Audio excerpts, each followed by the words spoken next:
At the end of our second video, I acknowledged that perhaps not everyone who saw it would agree that I kept the promise of it, which was to explain things so that we can see the truth of it for ourselves.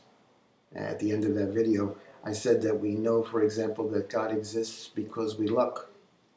We look out or we look in and we see, we experience that everything must have come from something greater, and that, of course, is God.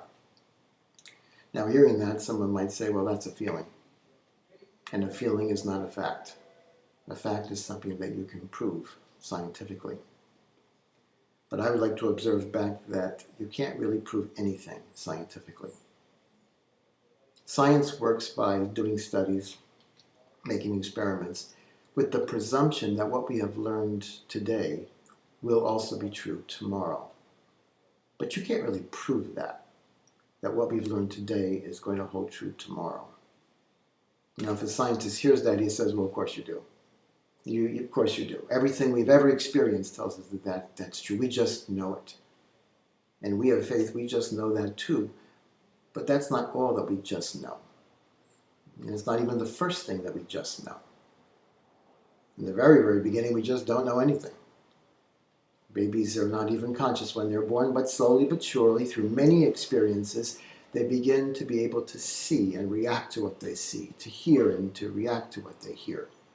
Now, this is the result of no one experience that proves in any sense that makes the child conscious. It's something that happens slowly through development as we have experiences. But the development doesn't stop there.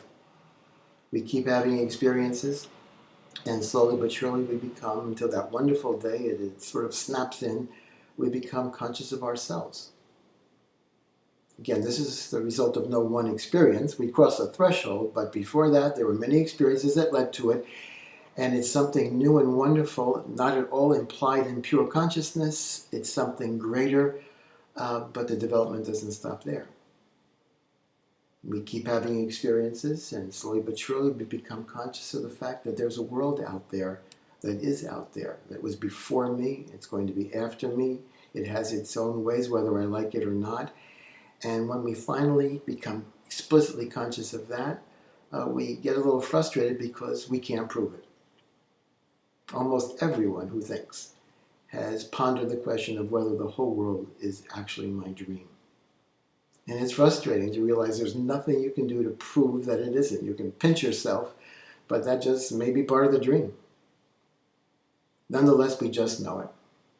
We just know that the world out there is out there. This is the result of nothing that we can demonstrate. It's the result of all of our life's experiences up to the point we just know it. Just like we just know that the world is dependable. But people of faith also know that the world is also dependent. Our whole life's experiences have taught us something else big about the world. That reality comes from something greater. We do perceive that there's a God standing behind all things, keeping them in existence. And that God must be at least as great as the greatest thing that He's made. And that means that He has a mind, and He has feelings, and that He loves. And a God who loves certainly did not make us to live here, give us a desire to live so deep and so desperate that the idea that we would be nothing forever is really intolerable to a person who thinks about it and is honest with him or herself. No.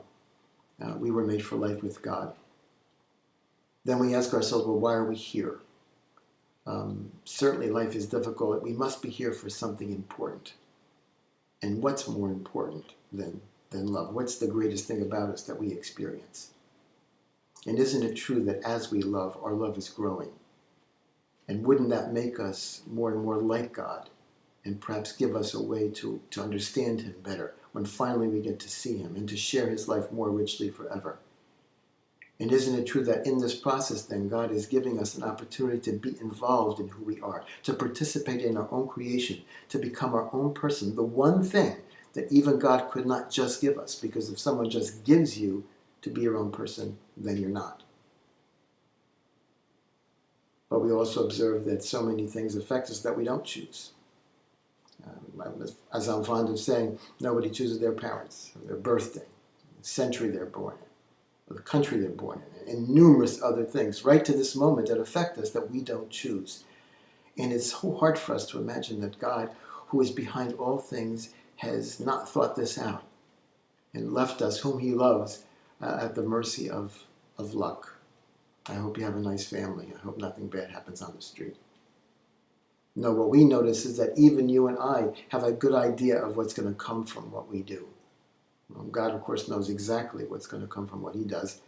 He knows if he does it differently, it'll come out differently. So we know that when he made the world, he put into action a plan for everything that would ever happen, including the fact that you and I would be conceived and then born, and what would happen the next day and how we would react to that, and what would happen the next day and how we react to that, so that in the end he gets us to be people he wants us to be with him forever.